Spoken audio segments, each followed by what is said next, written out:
Жақында ғана Қызылорданың желіне көтеріле берген көйлегі туралы оқиғаны Ерке Есмахан желі қолданушылардың есіне қайта салды. Бұл туралы Ерке өзінің Instagram парақшасында бөлісті.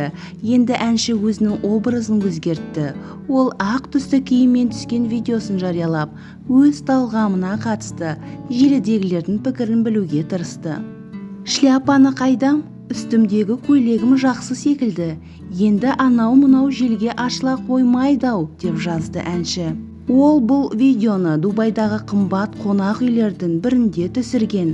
Пікір жазғандардың ойлары хақ жарылған. Бірі әншіні қолдаса, екіншісі сын тағып пікірлерін білдірді.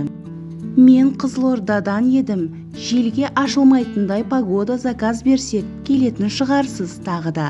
Күтеміз. Аппақ көйлек киген аппақ еркеден осылай еркелеп жүре беріңіз. Жақсы көрем. Ай, Қызылордамның желі жаман-жаман.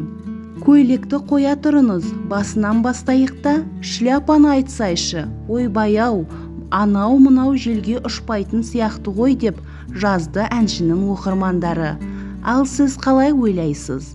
Егер видео ұнаса, лайк басып, видео астына өзіңіздің пікіріңізді жазуды ұмытпаңыз. Видеоны ұсынған Ice KZ каналы.